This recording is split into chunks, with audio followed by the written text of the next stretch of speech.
Olá, boa noite a todos, muito boa noite, muito boa tarde. Estamos com dando seguimento ao nosso projeto, seguindo os passos, né? O projeto do curso BRM Curso Jurídico. Deixa eu ver se eu fixo aqui, né? Seguindo os passos. Hoje com Pedro Canelas, um querido também. Deixa eu botar aqui, Pedro Canelas. Eu nunca consigo fixar isso aqui direito. Deixa eu ver se eu consigo fixar. Bom, dando seguimento ao nosso projeto, né, de lives, em comemoração ao mês do professor, ao dia do professor, à semana do professor, nós estamos seguindo os passos. O que é esse seguindo os passos? É ver aqueles alunos que foram meus alunos na graduação, porque obviamente todo professor foi aluno, que foram meus alunos na graduação e que seguiram a carreira acadêmica. Então nós listamos aqueles que efetivamente são professores, que efetivamente estão em sala de aula e que foram meus alunos, aluno da professora Benizete, e que seguiram a carreira acadêmica. Fizemos essas lives a semana inteira, fizemos aí com a Renata Grânia, com a Renata Barbosa, com a Roberta Ramos. Não conseguimos fazer com o Camilo, porque tivemos um problema aí de internet, né? Fizemos com o Felipe Borges ontem. Amanhã nós vamos repetir, amanhã nós vamos fazer com o Camilo, a gente vai conseguir. Mas hoje a gente vai fazer com Pedro Canelas, esse rapaz, esse pai, esse advogado na área eleitoral, brilhante, que vem também se destacando aí na docência, não dá aula na mesma instituição que eu, mas seguiu os passos aí, esse da advocacia e da docência. Deixa eu ver se o Pedro já está aqui. Vou ver se o Pedrinho já está aqui. O Pedro. E aguardar o Pedrinho entrar aí para a gente fazer esse bate-papo, porque na verdade nós precisamos saber como é que é a carreira. Aí, Pedro, que maravilha te receber no BRM Curso Jurídico, querendo saber como é que é essa carreira da docência, você que foi um aluno também brilhante, se destacou pela sua dedicação, pelo seu estudo, pelo seu empenho, pela sua seriedade com o estudo. A gente precisa dar esse recado para os alunos, que vale a pena ser sério, vale a pena estudar, vale a pena se empenhar, embora as disciplinas sejam chatas às vezes. Então, Boa Pedro, noite. deixa boa noite, fala um pouquinho para você do seu início, da sua aula na graduação comigo. Eu nem lembro mais que ano, nem que disciplina eu dei para você. Boa noite, professora Benizete. Tudo bem? Você me ouve bem? Estamos Muito, bem? É muito. um grande prazer estar aqui hoje no curso BRM Cursos, ao vivo com a senhora, que para mim mora no fundo do meu coração. Falo com muito carinho dos meus professores e a senhora certamente está no topo dessa lista de excelentes professores que eu tive ao longo da minha carreira. Da minha carreira, não, da minha vida de estudante, né? E que certamente, se hoje eu sou professor, eu devo a você e aos colegas, seus colegas que foram meus professores, na Universidade Veiga de Almeida entre os anos de 2006 e 2010. Esse foi o período que eu estudei lá. Tá. Ah. Eu fico muito lisonjeado de estar aqui, porque, em primeiro lugar, se eu estou aqui é porque eu sou professor, né? E eu, se sou professor, vocês podem ter certeza absoluta que é porque eu tive excelentes professores e o que eu aprendi com vocês foi muito além do direito, muito além do direito. Que ser professor de direito é muito mais do que você saber algum conteúdo jurídico e falar com os alunos sobre esses conteúdos, né? Eu acho que a experiência que eu tive foi tão excelente na minha graduação. Não digo nem do ponto de aproveitamento, que eu sempre fui um aluno mediano, nunca fui extraordinário, não, mas na verdade, eu tive uma vivência acadêmica muito boa. Então, o que eu tento passar para os meus alunos é exatamente essa questão de eu tento ter uma conexão com meus alunos antes de começar a dar aula, porque já dando aula há algum tempo, daqui a pouco a gente fala do tempo que eu estou dando aula já, eu vejo que o mais importante não é você saber muito, é você saber passar o que você sabe. É muito mais importante do que você saber falar. Você saber direito em 10 idiomas é você saber passar o feijão com arroz. É o básico que eu vejo. Mas para começar do começo, né? Eu estudei com a senhora as matérias de direito do trabalho e processo do trabalho, que eu Eita! Duas detesto. disciplinas clássicas. Ó, detesto do fundo do meu coração, mas isso não tem nada a ver com a nossa relação, que eu sempre amei a senhora. Mas eu, desde o Mas começo, ninguém gosta. Ninguém gosta. Você, pelo menos, tem a sensibilidade de separar o professor da disciplina. claro, com certeza, mas para mim foi muito importante eu entender o que, que eu não gostava, porque o aluno de direito ele é naturalmente muito perdido, porque o direito é uma carreira muito vasta, né?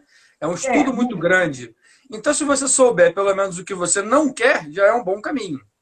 E eu acho que é porque eu sou um pouco perfeccionista, assim, né? Eu gosto de estudar as coisas, preciso separar as coisas para estudar.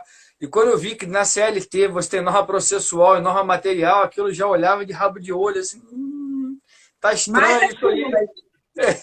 Mais as súmulas, orientação jurisprudencial, não sei lá o quê, enfim. Eu vi que aquilo não era para mim, mas tinha alguma coisa ali naquela essência que eu gostava, que era a parte de direito trabalhista que está na Constituição, ali o artigo 7º. Eu via que eu me interessava por aqueles assuntos, aqueles metadireitos ali. direitos Então, sociais, né? isso. Só que na prática nunca me chamou atenção para a advocacia e nem muito menos para a docência. Mas eu sempre soube que eu não trabalharia nesse ramo do direito e não é nada pessoal. Eu sempre amei a professora Benizete demais da conta. Renatinha me dava aula também, que eu sempre chamei. Quem está aqui atrás é minha gatinha Lúcia, tá? Não, ó, minha Você estagiária tem aqui, que ó. mostrar depois seus filhos, hein? Você tem dois filhos, Hoje, né, filho? eles não estão aqui hoje. Eles não estão aqui hoje. Só que está aqui a estagiária aqui, ó. Minha gata Lúcia. Então, mas eu quando comecei a entender, né, o que eu queria, o que eu não queria, os ramos que eu queria atuar, eu rapidamente identifiquei que eu gostava dessa parte que envolvia a Constituição. E não por acaso, quando foi chegando para o final da faculdade, sexto, sétimo período, eu me apaixonei pelo direito constitucional, querido professor Heron, que, pô, Maravilhoso. maravilhoso, meu grande amigo, até hoje nós falamos sempre. E aquela maneira que Heron passava para os alunos a disciplina, eu acho que é o que mais me chamou a atenção. Ele tinha uma forma muito leve de passar uma matéria muito densa, que é o direito constitucional. E eu me apaixonei pelo direito constitucional de uma forma que, desde que eu comecei a estudar aprofundadamente, não teve mais volta. Eu comecei a estudar pesado na faculdade ainda, virei monitor de direito constitucional na faculdade, dava monitoria para os colegas que não conseguiam entender controle de constitucionalidade de jeito nenhum, e era a disciplina e foi a disciplina que me fez apaixonar pelo direito constitucional, que foi exatamente o processo constitucional. Só que, durante a faculdade, eu ter gostado dessa disciplina, de imediato eu não identifiquei que era para ser professor, nem nada do tipo. Aliás, tem um fato interessante para eu narrar até antes disso, que eu, quando fiz vestibular, com 16 anos, eu fiz para engenharia da computação. Não Ah, teve, Maria. e, eu, Totalmente diferente. e eu passei na UF, na Universidade Federal Fluminense, passei. Aí eu comecei a cursar, eu consegui fazer uma semana. Falei, cara, que loucura, achei que eu ia mexer no computador, os caras falando de algoritmo, não sei nem o que é isso. Então, eu saí e eu caí no direito, porque eu sempre tive em mente que eu faria direito algum dia, pela carga de conhecimento que o direito traz, né? O direito é muito abrangente, eu sempre gostei disso, eu sempre falei isso para meus pais, um dia eu vou fazer direito, porque não é a carreira que eu gosto, mas é muito conhecimento que tem, abre muitas possibilidades e tal. mas eu gostava porque você tem direito médico, direito desportivo, tudo acaba em direito, né? Só que eu não sabia que Inclusive era, eleitoral. inclusive eleitoral, mas eu não sabia que essa já era uma predisposição que eu tinha para o direito, né? Eu, se eu tivesse identificado, mas porque eu era muito novo, 16 anos. Aí eu desisti, comecei a fazer direito em Cabo Frio com 17 anos, também muito novo ainda, mas isso possibilitou que eu me formasse aos 23 anos. Com 23 anos eu já era formado e já tinha OAB, já era advogado. Não pensava em dar aula, não tinha nada disso ainda, mas tinha essa questão do direito constitucional. Só que eu já saí da faculdade em 2010, 2011, eu Você já se estava formou muito fazendo. novo. Me formei muito novo, mas em 2011 eu já estava fazendo umas ações eleitorais. 2011. Assim, Mas eu caí. até vamos fazer um parênteses aí. Tem até algum sentido. Você podia não gostar, você podia ir para outra área, mas você tinha até um vínculo, porque seu pai era prefeito, não sei se na época ou foi Sim, prefeito. sim, Né? Então, até você podia dizer: eu não quero essa vida para mim, não quero essa vida que meu pai tem, não quero eleitoral, não quero viajar, não quero dar assistência, não quero mexer com isso, porque a política é ame ou deixe, né? Ou você é, escolhe o caminho do bem, o caminho reto e vai. Entrou até um rapaz aí que é candidato a vereador aqui pelo pessoal, mas você podia não gostar, mas você já tinha ali uma mina de possibilidades, né? eu já tinha, com meu pai, ido a Brasília, lá nos tribunais, já quando ele foi prefeito. E durante a faculdade eu achei aquilo muito legal, né? Só que eu não tinha, eu não conhecia direito eleitoral. Direito eleitoral não é uma matéria que tem na faculdade como matéria mínima, né? Ela é eletiva. E, por acaso, o Heron deu o direito eleitoral, tópicos de direito eleitoral na Veiga de Almeida, e eu fiz a matéria. Ali que eu entendi um pouquinho, uma filigrana do direito eleitoral, e eu tinha essa ligação familiar, né? Eu sempre gostei da política, eu gosto muito da política, e eu consegui, através da advocacia eleitoral, fundir essas duas coisas. É impossível você ter uma advocacia eleitoral efetiva se você não entender um pouco do jogo político. É impossível. E, então, porque é uma advocacia, é um direito que até nos julgamentos dos tribunais ele tem uma carga Político. política. Eu não digo político partidária, é político democrática. Às, Político, é o político. às vezes você está querendo caçar um prefeito, por exemplo, ou uma prefeita que foi eleito com um percentual grande de voto, é muito difícil isso, porque tem uma carga política democrática nisso, né? Mas é do direito. E às vezes a pessoa que não é muito afeta a isso não entende a pressão que isso envolve. O próprio momento que nós estamos agora, eu advogo num número razoável de municípios aqui do estado do Rio de Janeiro, então, praticamente 10 municípios advogando para prefeitos, e isso só é possível porque hoje é via PJE, né, via processo judicial eletrônico, Senão não mas, teria. mas é o dia inteiro, telefone, registro de candidatura, deferido, indeferido, recurso, sustentação oral, é tudo muito dinâmico. Mas eu só consigo absorver bem isso porque lá atrás eu já tinha esse conhecimento, como você falou.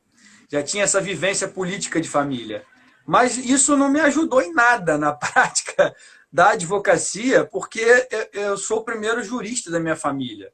Ninguém teve um escritório. Eu tinha um primo que se formou em direito antes de mim, mas ele se formou em direito, passou para a Polícia Civil, depois passou para a Polícia Federal e lá ele está até hoje.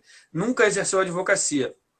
Eu tenho uns tios, assim, de tio-avô, de gerações para trás aí, que foram advogados, mas sem vínculo nenhum. Eu comecei efetivamente do zero. E quando eu saí da faculdade, com 23 anos, a calvície hoje está me dando uma cara de um pouco mais velho, mas quando eu saí da faculdade, chegava a ser engraçado eu falar para as pessoas que eu era advogado, né? Tinha cara de criança e não passava muita credibilidade. Mas muito cedo eu comecei por exemplo, fazer sustentação oral, já em 2012, na tribuna do TRE, com processo no TSE em Brasília, isso com 2 anos de formado. Então, eu fui empurrado, vamos dizer assim, para frente.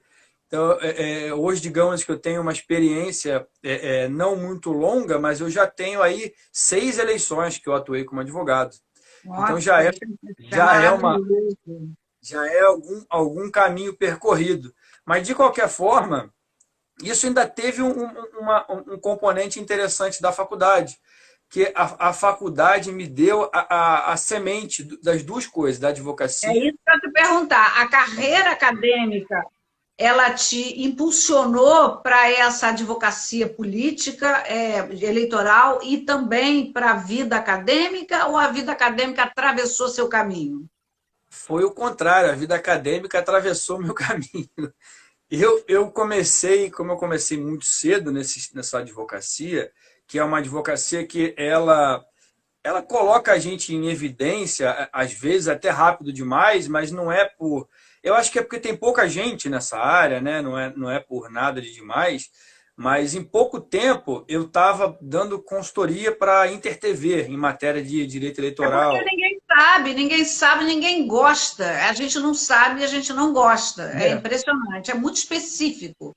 Isso. E a questão da carreira acadêmica, eu acho que assim, já estava plantado, né? Porque eu fui monitor lá na faculdade de Direito e Processo Constitucional, eu ajudava o pessoal que não aprendia controle de constitucionalidade, eu ajudava meus amigos que não sabiam procurar jurisprudência no STJ, STF e TSE, e eu gostei disso, eu gostei de jurisprudência. Então eu fui de cima para baixo. Eu cheguei até a carreira acadêmica pelo direito, pela advocacia, e não o contrário. Eu fui convidado para dar aula. Eu não cheguei a fazer um mestrado. Depois eu conto por quê, que eu não consegui fazer até hoje, mas eu não fiz o mestrado e apresentei meu currículo para dar aula. Por conta da minha atuação em matéria eleitoral, em matéria constitucional, eu tinha atuações em ação de inconstitucionalidade, representação de inconstitucionalidade no TJ, eu tinha atuações efetivamente práticas em direito constitucional. Aí um coordenador da Cândido Mendes falou, olha, vai surgir uma vaga de professor, eu acho que você tem um perfil para dar aula, perfil prático para dar aula. Eu falo, cara, eu não tenho um papel de pão escrito com um roteiro que eu possa dar uma aula. Aí, não, cara, mas você tem o conteúdo, vai, só vai. E eu estudando para a prova do mestrado. Só que o que aconteceu? Eu comecei a dar aula, o professor acabou que saiu mais cedo do que o previsto. Eu substituí ele isso no ano de 2015. Literalmente você foi empurrado no barranco, né? Foi exatamente isso, foi exatamente isso. Fui empurrado, entrei na sala de aula a primeira vez em agosto. Foi em agosto de 2015. Aí caramba, e agora, né? Tinha colegas meus que estudaram comigo na escola, que eram meus alunos naquela sala. Isso no meu primeiro dia de aula. Na escola, na escola. Aí eram meus alunos na faculdade. E só O que assim, pessoal eu tá fui. rindo aí, Thaís, é isso, a vida acontece e você às vezes não escolhe, né? Você não tem controle da vida, você não tem controle. Eu brinco que, eu costumo dizer, me perguntar, você sempre gostou de direito de trabalho? Me perguntaram em algumas lives. Eu disse assim, não, eu nunca namorei o direito de trabalho, eu namorava o direito de família, mas o direito de trabalho ficou me paquerando, ficou me rondando, mandou flores, me encantou, me levou para jantar, pagou um bom vinho, e eu estou há 30 e poucos anos casada com o direito de trabalho. Mas também agora eu não me divorcio de jeito nenhum, porque eu De acabei me jeito nenhum, né? apaixonando por ele. Também me apaixonei pelo direito de trabalho. Mas eu não pensava, eu queria ser defensora pública da área de família. Mas ele Sim. atravessou minha vida de uma tal maneira que não tive muita escolha. E eu brinco com os alunos, digo assim, eu não tenho culpa se o direito de trabalho não tem um código de trabalho, não tem um código processual do trabalho, e se ele também não tem, e se ele é eivado de súmulas. Não inventei súmula, não foi, eu proponho que haja um código, eu luto pela melhoria da CLT. E E, é na verdade, meio por aí, né? Meio por aí. o que eu noto no direito é exatamente isso. A gente pode fazer vários planos, mas ele sempre acaba mudando. Inclusive, tem até um passo ainda anterior a isso, que Eu sou enquanto o eu próprio estava direito de trabalho, é verdade, estão dizendo aí. eu Agora quando eu sou estava 25. eu quando estava ainda na faculdade de direito, estava no oitavo período, eu decidi que eu queria fazer concurso. Aí eu me matriculei num curso preparatório. De manhã eu fazia curso preparatório e à noite eu fazia a faculdade normal. Então eu fazia o curso LFG, me lembro como se fosse hoje, os intensivos 1 e 2 do LFG, o saudoso professor Luiz Flávio Gomes. E ali eu conheci professores também fantásticos.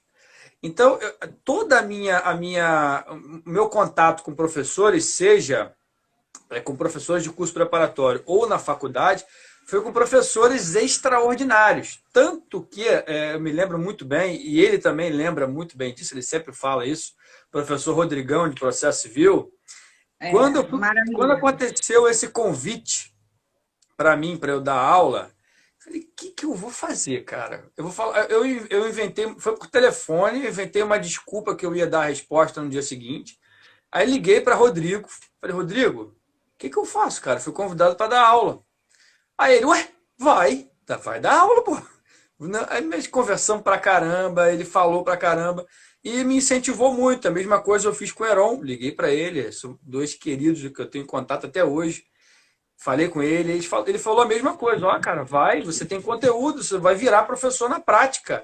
Aí eu, rapaz, que loucura. Enfim, eu acreditei neles, não tinha nada para acreditar em mim, acreditei neles e fui.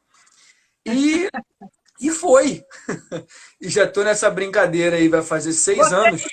Vamos dar uns toques aí para o pessoal que está nos ouvindo. Você ficou nervoso nos primeiros dias, na primeira semana? Você ficou inseguro ou isso não aconteceu com você?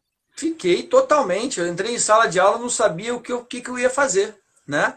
Eu fiz um roteiro, mal Mas você conseguia... preparou a aula, né? Você fez aquele roteirinho que a titia que sempre fez, que eu chamo de resumão. Preparei, exatamente, imprimi. Aí eu falei, cara, o que eu vou fazer? Eu vou escrever no quadro. Eu nunca escrevi no quadro na minha vida, né? Então eu escrevi no quadro. Eu ganhei caneta, apagador, um roteiro e uma turma. E fui. E te empurraram na sala de aula. Foi exatamente isso. Aí o coordenador veio, me apresentou tal, e saiu da sala. Aí eu comecei a dar aula. Foi exatamente assim. Eu fiquei absolutamente nervoso. Depois eu pedi desculpa para a turma, que eu estava nervoso e tal. E tem um fato interessante que está até aqui atrás. Eu estou vendo aqui, ó. Essa turma se formou e eu fui patrono deles, ó. Eles fizeram uma lembrança para mim. Eles fizeram uma lembrança para mim, que eu fui patrono deles. Foi muito legal, assim, porque eles foram muito importantes para mim, porque eles entenderam, e eu nunca escondi deles. Eu falei, pessoal, estou chegando aqui para dar aula pela primeira vez, eu conheço alguma coisa dessas matérias, vamos conversar sobre isso, e rolou. Mas aí ali, naquela primeira aula, eu já aprendi, eu acho que 90% do que é preciso para você ser um professor. Que eu acho que é você ter conexão com seus alunos. Você precisa conectar. Se o professor não conectar com o aluno, aliás, o contrário, se os alunos não conectarem com o professor, ele pode ter pós-doutorado, pode falar 80 idiomas, pode ter 800 milhões de títulos no seu currículo, que não vai servir de nada, é lixo. É lixo. Se a conexão não existir com o aluno, o resto não serve para nada. Os diplomas são muito importantes, são muito... na carreira acadêmica, eles são muito importantes, né? Mas eles são subsidiários. É muito melhor um professor que não tenha títulos e tenha conexão do que o professor que tenha... o conteúdo, né? Tem que dominar o conteúdo. Isso. Ou é muito melhor isso do que o professor que não tenha nenhuma conexão e bata no peito porque tem pós-doutorado, doutorado, não sei o quê. Não havendo a conexão, não funciona. E isso nessa minha primeira aula eu aprendi. Então a segunda aula já foi mais simples, a terceira e assim foi indo. Conexão para você é o professor dominar o conteúdo e os alunos ficarem atentos àquele conteúdo com a qualidade, ou conexão é aquele professor boa gente que aplica o IUS enrolando, vai, papeia, mas não passa o conteúdo? Não. Saber o conteúdo é o básico, né? É o básico. Você saber o que você está falando é o básico. Mas você precisa saber passar o que você está falando. É esse saber passar que é aí que eu acho que mora a diferença. E eu tive, tanto na faculdade como nos cursos preparatórios, alguns professores que faziam muito isso, muito bem. Como esse curso preparatório que eu fazia era EAD, não era pela internet, não. Eu ia para um polo EAD para estudar. Aí eu tinha o professor Pedro Taques, que era senador da República, me deu aula de constitucional, Marcelo Novelino, Rogério Sanches de penal, Renato Brasileiro de processo penal, o próprio professor Luiz Flávio Gomes. Eles tinham uma maneira de dar aula, às vezes falando coisas assim que não tem nada a ver, às vezes falando um palavrão. Às vezes um palavrão, que obviamente nada desrespeitoso, mas um palavrão causa uma conexão com os alunos que nunca mais se rompe, porque você rompe às vezes uma barreira, você quebra um gelo com os alunos, e eu venho fazendo isso já há 12 semestres. E Falando palavrão? com certeza, todos os meus alunos ouvem algum palavrão na sala de aula, mas é estratégia, é um tipo de estratégia que causa uma... Eles passam a ter uma outra visão de você, e aí é que eu acho que acontece a conexão. Aí depois que o aluno já está conectado com você, depois que já aconteceu isso, durante todas as aulas o aluno presta atenção, você consegue o respeito do aluno. Todos os meus alunos têm acesso muito fácil a mim e eu tenho muito prazer em falar com todos eles sempre. Às vezes é muito difícil falar com todo mundo, mas esse contato é importante. Porque conteúdo de direito, qualquer professor sabe. Porque o cara virou professor, já estudou, ele tem o conteúdo. Mas a diferença entre os professores consiste, para mim, exatamente nessa conexão. E é a conexão que eu tive na faculdade, que eu estudei com a senhora, com o Rodrigo, com o Heron, com o Seca, Anequino. Eu me lembro muito bem, cara, quantas vezes saímos depois da aula com Anequino, Rodrigão, para tomar uma cerveja, cara, com os professores. E isso é um tipo de conexão. Isso é um tipo de conexão que essa proximidade ela faz com que, eu vejo isso agora estando do outro lado, faz com que os alunos se sintam mais acolhidos. E o direito tem uma dificuldade que eu vejo, que os alunos, além da dificuldade natural da matéria, eles têm que aprender como se aprende o direito. É diferente. Matemática, você vai ver fórmula. História, você lendo. Direito, não, você tem que construir um raciocínio lógico-jurídico. Senão você não consegue estabelecer aquela... de interpretações para você, porque lei ela não é fria. Você tem aquele conjunto de interpretações sistêmica, histórica, teleológica, porque senão você, como advogado, não é um aplicador da lei. Você tem que pensar. Você tem que pensar para cada caso concreto, aqueles dispositivos, aquele conjunto de jurisprudência, estudar, inclusive, o juiz, a turma, onde que vai, qual o estado, você que trabalha, advoga em outros estados, quais os estados. Então, eu acho que nós, professores, nós temos que mostrar isso para o aluno, que eles precisam compreender que o direito ele é muito dinâmico, ele não é estático e ele tem uma conexão com diversas ciências, ciência jurídica e outras ciências, política, economia, sociologia, a história. Eu costumo dizer, esse momento da pandemia, ele vai dar aí, durante algumas décadas, diversas teses de doutorado. Veja bem, o direito do trabalho, eu tento mostrar isso. O direito do trabalho ele não é fazer conta, ele faz parte do mundo do trabalho.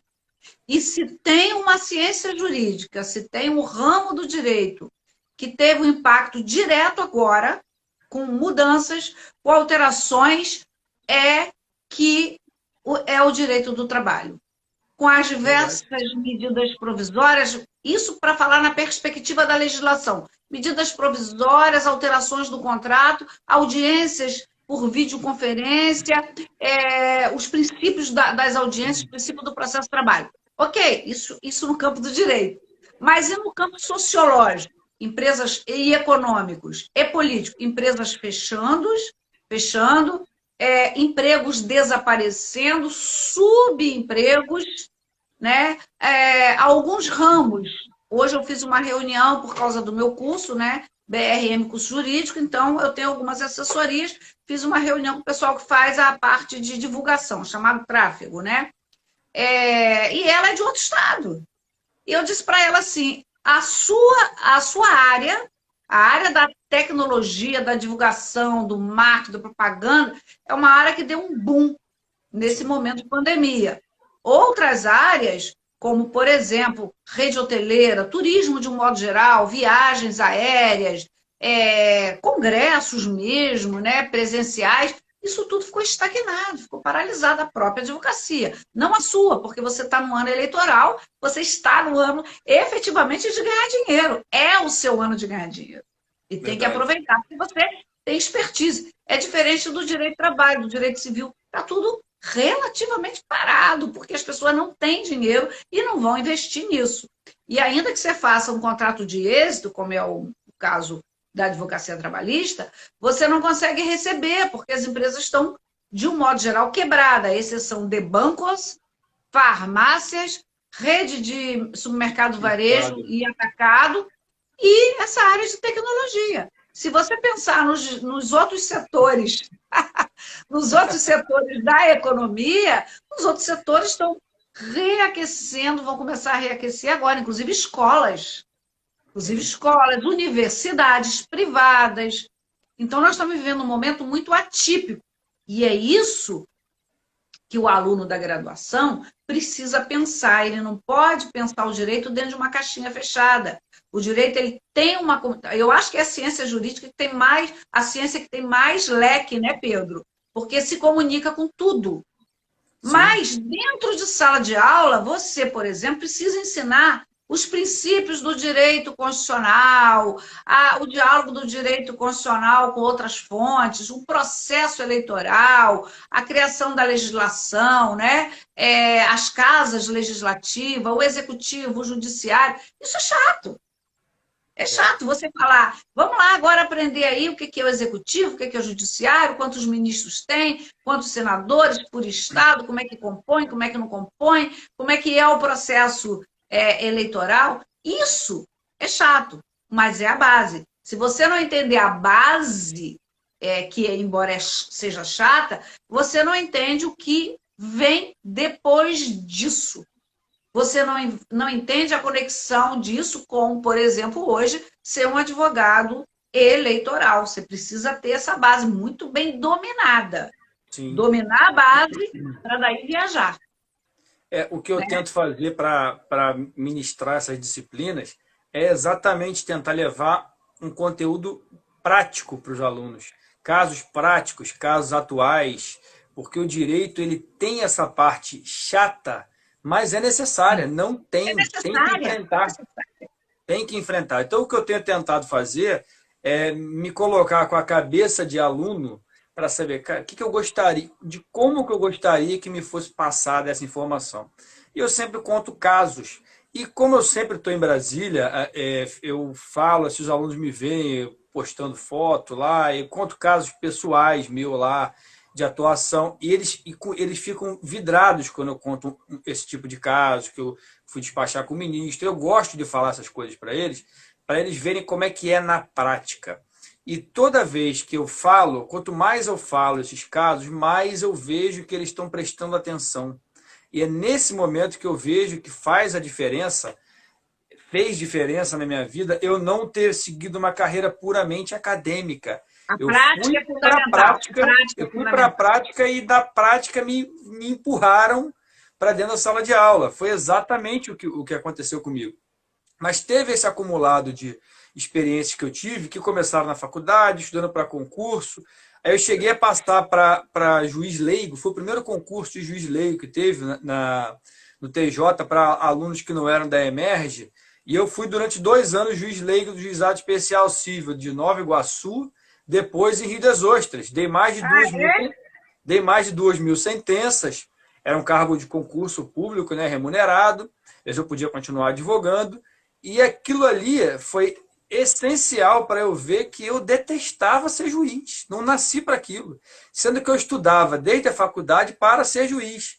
E se eu não tivesse passado para juiz leigo, provavelmente eu teria passado para a magistratura, porque concurso público você estuda até passar, uma hora você passa, e Até passar. eu simplesmente vi que não era para mim.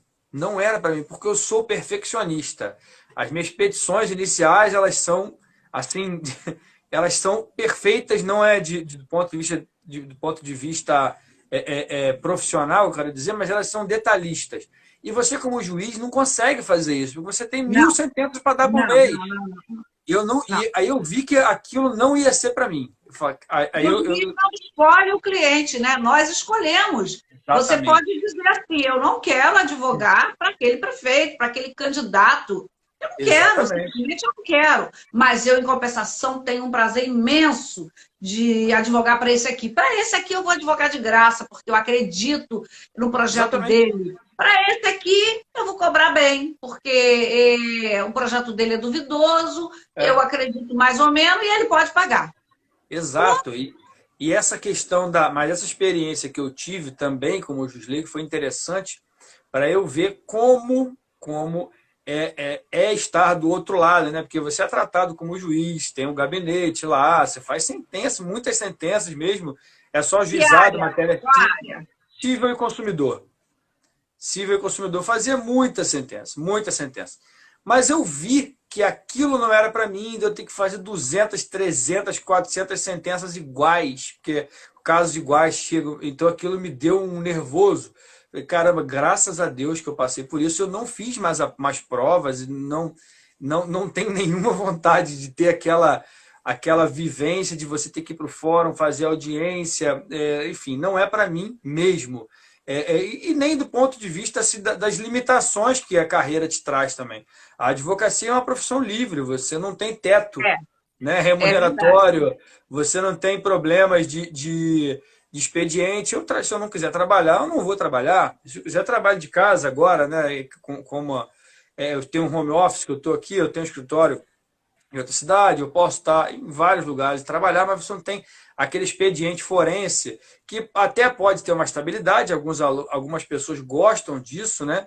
Elas querem ir atrás disso, mas eu, com a experiência que eu tive, eu vi que não é aquilo que era para mim. Eu poderia ser bem remunerado como juiz, mas eu não seria feliz. E também, por que eu estou falando isso, dando essa volta? Que ali eu também vi como era importante esse trato com a pessoa, esse trato esse trato que a gente acaba tendo com o outro. E eu vi que eu era um bom juiz, que o pessoal saía satisfeito das audiências, eu dava atenção, mas não dava muito tempo, porque senão a audiência durava meia hora, não podia, tem que ser de 15 em 15 minutos, É. senão atrasa outra. E esse atropelo eu vi que não era para mim, mas eu acumulei bastante conhecimento como lidar com as pessoas também, enquanto juiz leigo. E somado a tudo isso, com esse início da faculdade, essa conexão com os alunos, essa bagagem que eu tinha até aí, eu cheguei ao momento que eu falei, caramba, agora eu preciso fazer um mestrado, né? E eu me inscrevi no mestrado, fui dispensado da prova de línguas, que eu tinha um comprovante de língua inglesa, e não consegui ir fazer a prova. Faltei a prova do mestrado. Por quê? Por causa de trabalho. Era um ano eleitoral. Não deu para fazer. Isso foi ano de 2016? Não, 2018. Foi no ano de 2018, ano eleitoral. Não consegui. No ano de 2019, eu me inscrevi de novo no mesmo mestrado da UF, Programa de Pós-Graduação em Direito Constitucional da UF. Não consegui fazer a Maravilhoso lá. Eu sou filha da UF. É lindo esse mestrado, doutorado. O meu foi doutorado em Sociologia e Direito, que tem muito mais a ver com a minha Sim. área. Mas o de Eu, constitucional é maravilhoso. eu não consegui fazer a prova em 2019 do mesmo jeito. Não consegui fazer. Assim, foi eu falei, caramba, a prova era meio de semana, era uma quarta ou uma quinta-feira. Eu tinha um compromisso no Rio. Cara, o profissional nesse momento estava muito mais forte que o acadêmico para mim, porque eu já era professor. Eu já sou professor, né? Mas eu tenho muita vontade de fazer esse mestrado, mas hoje eu posso fazer um mestrado, doutorado ou pós-doutorado, mas eu já tenho a prática de sala de aula e a prática jurídica na prática mesmo enquanto advogado. Então eu acho que até o mestrado que eu vá fazer, eu vou aproveitar de uma forma diferente, Vai. porque Vai. eu tenho alguns colegas. A maturidade vai fazer com que, porque tanto o mestrado quanto o doutorado, você não estuda a mesma coisa, você vai estudar outras coisas. Você vai estudar a filosofia do direito constitucional, por exemplo, você vai estudar a hermenêutica de uma forma mais coisa, você vai estudar, você vai ampliar, você vai ter uma ampliação assim fantástica dos horizontes. Eu acho que agrega demais. E vou te dizer, eu também acho muito mais interessante fazer o mestrado depois que o aluno tem uma maturidade. Imagina se saiu da universidade com 22 anos, engata no mestrado, depois engata no doutorado. Hoje eu tenho certeza que com essa bagagem que você já tem, esse mestrado ele vai ser para você muito mais bem aproveitado. Você vai ler coisas que você não lê no seu dia a dia, que a gente não lê. É bem por aí. E para quem está chegando agora, gente, o Pedro Canelas, que foi aluno nosso na graduação, o Pedro também, além de advogado e professor, ele é pai. Pedro tem 2 filhos, né? Eu acompanho ele nas redes sociais, não intensamente, mas eu sei que ele tem um filho pequeno. Ele tem um bebê, né, que nasceu recentemente, que é a cara dele. Os filhos dele são 2 meninos, né, Pedro? 2 E meninos, João e Daniel. João e Daniel. E você mora em Aiguaba ou você mora em Araruama? Eu moro em Iguaba. Meu escritório fica em Araruama. Ah, então tá bom. Então o Pedro Canelas tem um escritório em Araruama, mora em Iguaba, é pai de 2 filhos, é professor e advogado na área eleitoral. Pedro, e como é que é você no dia de prova, na correção de prova?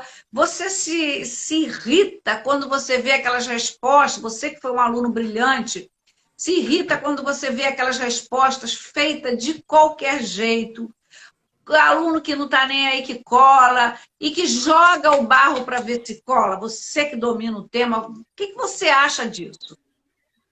Professora, o que eu faço? Saia justa. As minhas aulas... Te irrita? Mais ou menos. As minhas aulas elas são muito simplificadas. Eu pego temas complexos, passo de forma simples, passo depois um vídeo, filme ou vídeos complementares para o aluno entender a matéria e não decorar. O que me irrita é quando eu vejo que os alunos estão copiando as questões, colando, e que eles colam, não sei nem como, são várias metodologias de cola. E eu sou conhecido na faculdade por todo semestre eu reprovar alguém. Eu sou muito bonzinho, mas eu não tenho pena de reprovar. Não tenho. Eu vejo que a resposta está igual, todo mundo igual, eu pego as provas, anulo todas, eu boto a justificativa. Vocês colaram, não sei como, anulei. Pronto. Aí... É porque essa disciplina de colar, de metodologia da cola, eu estou precisando me inscrever nela, sabe? Se você souber um curso bom, eu estou precisando aprender como é que conseguem fazer exatamente as mesmas questões. Exatamente. E o que acontece é que eu peço a eles para, como eu dou aula de forma simples, eu peço para eles escreverem de forma simples, eu quero saber se eles entenderam algo. Então não precisa inventar, nem colar. Aí eu fico irritado com essas coisas. Mas a partir do segundo semestre, eu dou aulas de teoria do Estado, direito constitucional 1, 2 e 3, e depois processo constitucional e direito eleitoral. São 6 matérias. São disciplinas muito difíceis. São disciplinas muito... Eu acho que é mais difícil que direito do trabalho. Mas quando eles começam, eu dou uma folga. Teoria do Estado. Aí depois vai direito constitucional 1, já começa a cobrar um pouco mais. Constitucional 2, eu cobro muito isso. Mas aí eles já entendem o meu jeito. Eles já entendem a maneira que eu cobro. E a gente, com a conexão que eu tenho com eles, eles se sentem muito à vontade para falar comigo ou até para escrever. Não lembro, não sei. Eu prefiro que faça isso do que cole. Então, por conta dessa proximidade que eu tenho com eles, eu acho que eles, depois do segundo período estudando comigo, eles entendem e fica tranquilo. Acho que o que me dá prazer de dar aula é exatamente essa relação com os alunos. Não é financeiro, não é por nada além disso. Eu vejo essa foto que eu mostrei dessa turma formada, é o melhor presente que a gente pode ter como professor. Eu tenho também alguns aqui também, é muito bom. Embora não gostem do direito do trabalho e automaticamente associa isso ao professor. Isso é fato. Não. Mas eu olho assim, eu lembro, às vezes eu lembro, olhando para a foto, onde cada um sentava na sala de aula. Eu tenho esse negócio na minha cabeça. Se eu não lembrar exatamente o lugar, eu lembro a localização, ó, para ali, para o meio, para o canto, lá atrás, eu lembro. E eu lembro das dificuldades de cada um deles. Eu tenho essa coisa com meus alunos. Eu já dei aula, sei lá, para uns 500, 600 alunos aproximadamente, e eu lembro de todos eles. Eu lembro de todos os meus alunos, eu tenho conexão, eu falo com todos eles, eles falam comigo até hoje. A maioria que vai entrando no mercado de trabalho depois como advogado, às vezes eu coloco para trabalhar comigo, às vezes eu indico caso, eu coloco, é, é, assim, não é para trabalhar comigo, eu chamo para fazer uma parceria de trabalho. Enfim, eu sei que é difícil começar, né? Mas por conta da conexão que eu tenho desde a faculdade, eu mantenho isso depois que eles terminam, depois que eles se formam. Tem aluno que você vê que é do ramo do direito, da advocacia. Tem o outro que você já sabe que está ali cumprindo tabela. Tem o outro que você vê É, que tem jeito para ser juiz, promotor, e vai ser. é. Então, eu acho que por essa conexão com os alunos, você consegue também criar esses perfis, separar esses perfis. E isso permite, pelo menos é o que eu gosto, permite você colaborar com a carreira do aluno, mesmo depois que ele termina a faculdade. Com certeza, eu acho que isso é o grande ganho para a gente, a troca e o aprendizado. E como é que você está, e o que você está achando das aulas por videoconferência? Olha, eu não estou gostando, exatamente porque o que eu mais gosto é a conexão com os alunos. Eu acho que ali, eu não sei como eles estão. Na sala de aula, eu ando na sala de aula. Se tiver que tacar uma caneta em alguém, eu taco a caneta para a pessoa prestar atenção. E, enfim, aqui é muito artificial, assim, e eu sei que não está sendo legal para eles. Eles estão cumprindo tabela. Eu tô com eu tenho dificuldade até de seguir o meu roteiro. A minha aula acaba mais rápida do que ao vivo. Que eu sempre falo Mas isso outras é coisas. normal, é normal, é normal. Não aconselha-se que não passe muito de uma hora. Primeiro, que você fala o tempo inteiro. Segundo, que o aluno não está ali fazendo um intercâmbio, dialogando, né, fazendo uma interface. E realmente fica muito maçante você falar 2 horas. É impossível.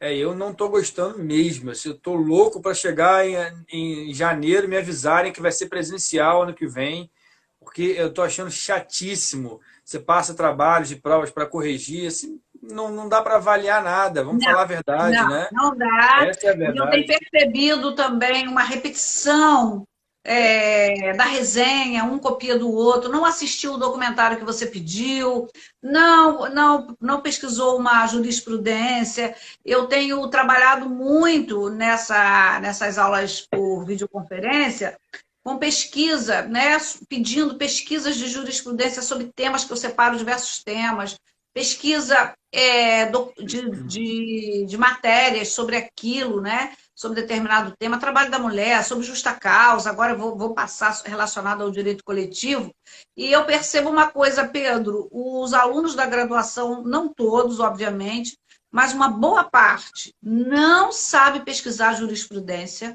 Não não sabe. sabe pesquisar, joga aquele tema e acha que aquele conteúdo é aquilo, ou não sabe pesquisar, ou não se interessa de apurar aquela jurisprudência. Não sabem eles como que é importante ler a jurisprudência, mesmo que você não domine a tecnologia, mas tentar. A galera nova domina a tecnologia. Eu tenho mais dificuldade de pesquisar jurisprudência, não gosto, acho um saco. Eu acho que tem tribunal que é fácil de você pesquisar, tem outro que é muito mais difícil.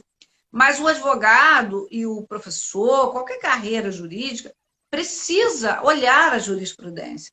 Então, eu tenho percebido, eu tenho insistido nesses trabalhos para testar. Tenho feito um teste para saber como que eles estão nessa pesquisa de jurisprudência. Resenha sobre determinados assuntos, assuntos mais controvertidos. O mundo do trabalho ele está em ebulição.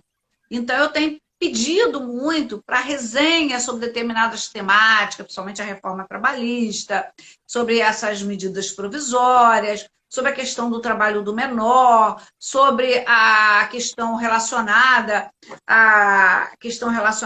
por exemplo, à discriminação da mulher.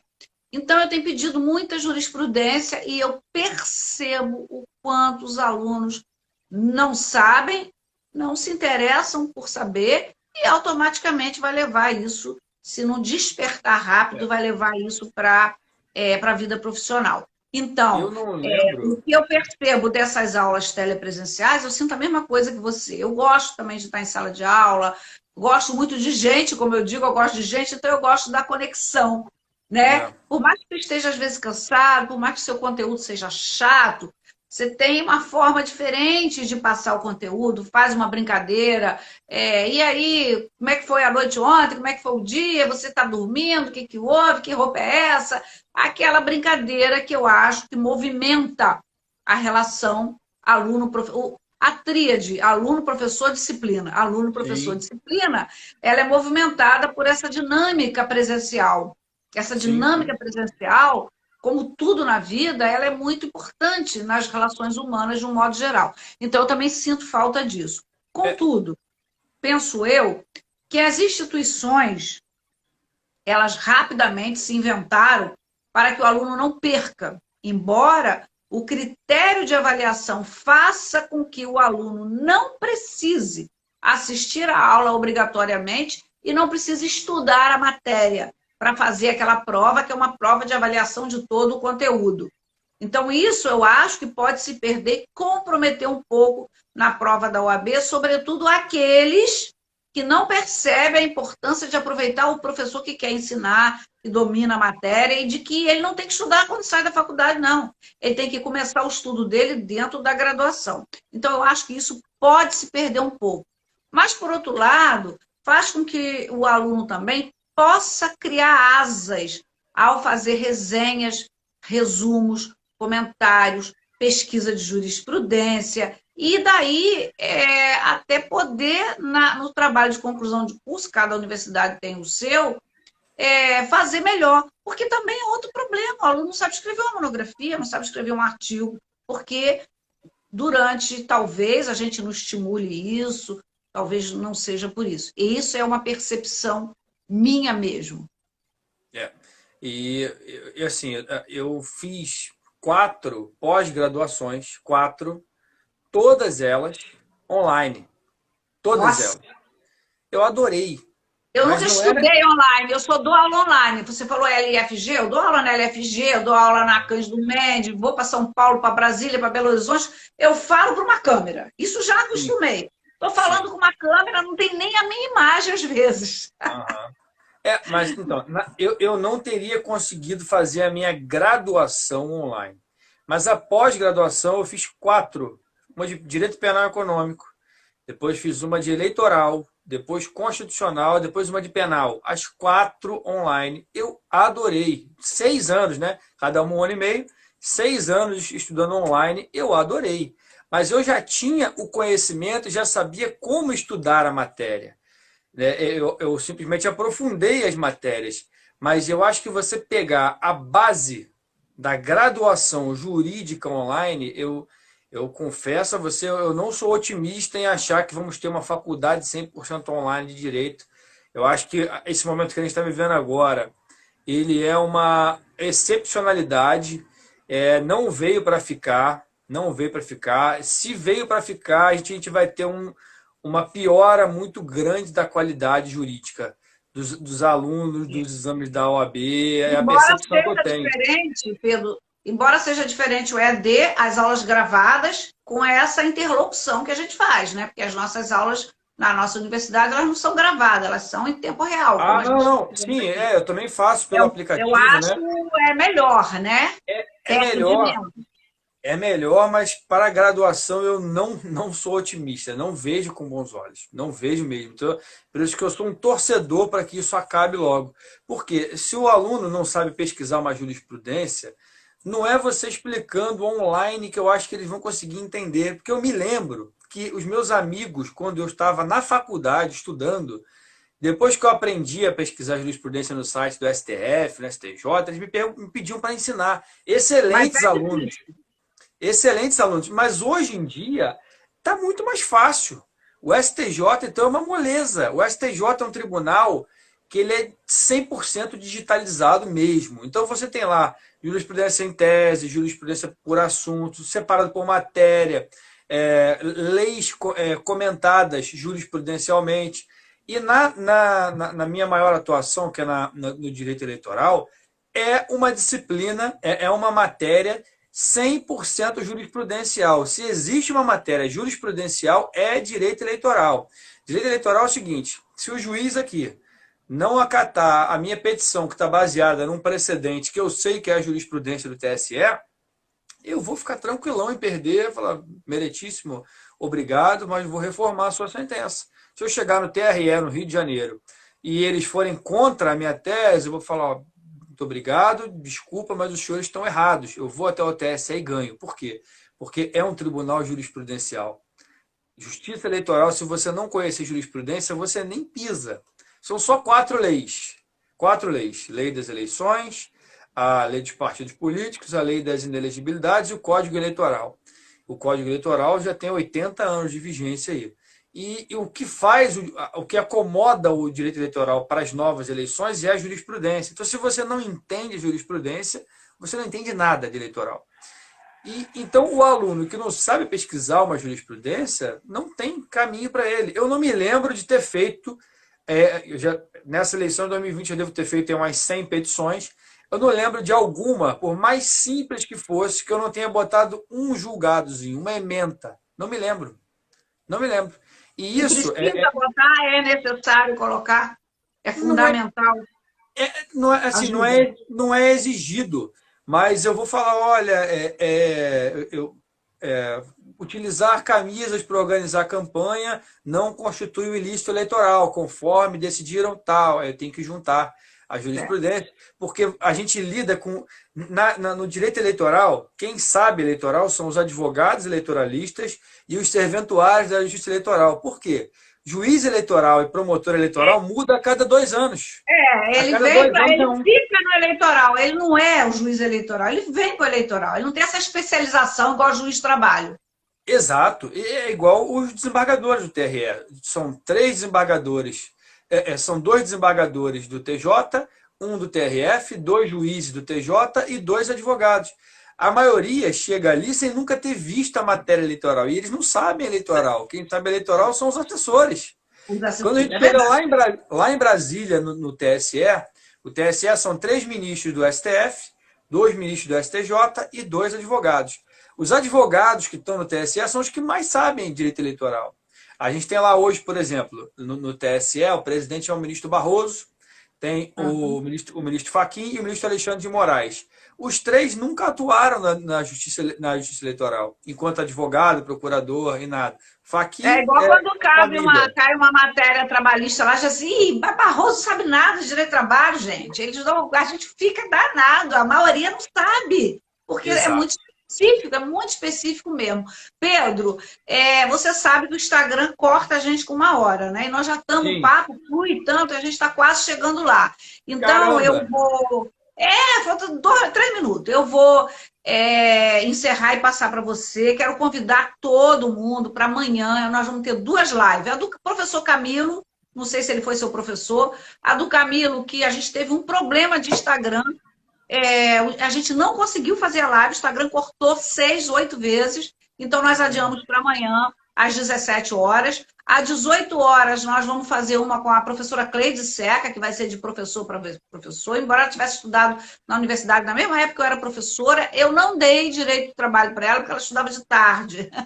Então, nós vamos fazer de professor para professor. Então, encerrando aí a comemoração do dia, do mês, da semana do professor, nós amanhã vamos fazer as 2 últimas lives de seguindo os passos ou de professor para professor. Então, pelo nosso BRM Cursos, 17 horas e 18 horas. E quero convidar todos vocês para visitar o nosso site, BRM Curso Jurídico. Nosso curso tem 15 anos e agora nós transformamos numa plataforma virtual desde abril. Já estamos lá com 2 cursos hospedados, audiências trabalhistas em tempos de videoconferência e alterações do contrato em face das legislações aí, das normativas da pandemia, da reforma trabalhista e da própria CLT. Então, nós temos já 2 cursos hospedados, visitem o nosso site, façam as críticas necessárias. O nosso curso é super acessível, ele é basicamente para compartilhar conhecimento. Pedro, dá um alô para as pessoas que nós já vamos cair. Muito obrigado, Pedrinho. Adorei fazer essa live com você. Dá o seu alô que a gente já vai cair. Professora Benizete, muito obrigado pelo convite. Adorei estar aqui. A senhora sempre foi uma grande inspiração para mim. Tenho certeza que continua sendo para outros alunos. Eu sou absolutamente